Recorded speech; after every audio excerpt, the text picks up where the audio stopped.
বাংলা নববর্ষের সঙ্গে আমাদের দীর্ঘদিন এটা আবেগ জড়িয়ে আছে।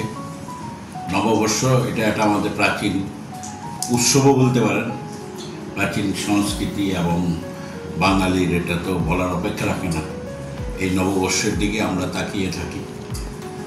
আমি শুরুতেই রাজ্যবাসীকে তথা দেশবাসীকে এই বাংলা শুভ নববর্ষের আমার হৃদয়ের অন্তঃস্থল থেকে প্রীতি শুভেচ্ছা ও নমস্কার জানাচ্ছি। পাশাপাশি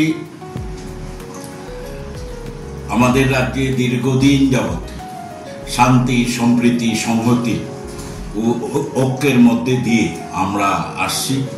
এটা আমাদের প্রাচীন সংস্কৃতি, সবাই মিলেমিশে থাকা।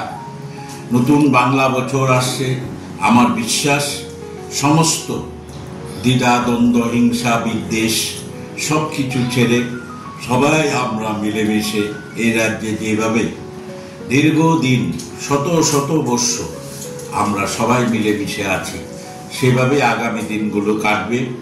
এবং সারা পৃথিবীতেও এখন একটা যুদ্ধ মহল, পৃথিবীর সব প্রান্তে রক্ত ঝরছে, সব দেশ যুদ্ধের সঙ্গে জড়িয়ে গেছে, কেউ প্রত্যক্ষ কেউ পরোক্ষভাবে। এই যুদ্ধ বন্ধ হোক, এই রক্তপাত বন্ধ হোক, একটা সুন্দর রাজ্য, একটা সুন্দর দেশ, একটা সুন্দর পৃথিবী আমরা চাই, যাতে সবাই মিলেমিশে আজকে আমাদের মতো বৃহৎ দেশ, যেভাবে আমাদের প্রিয় প্রধানমন্ত্রী নরেন্দ্র ভাই দামোদর দাস মোদী দেশকে এগিয়ে নিয়ে যাচ্ছেন, পাশাপাশি আমাদের প্রিয় মুখ্যমন্ত্রী ডক্টর মানিক শাহর নেতৃত্বে আমাদের রাজ্যের গ্রাম পাহাড়ের খেটে খাওয়া মানুষকে এগিয়ে নিয়ে যাচ্ছেন। আমরা তাই আগামী দিনগুলো সবার জন্য ভালো আসুক, সবাই ভালো থাকুক।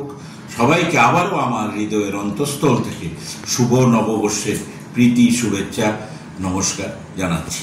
অসংখ্য ধন্যবাদ।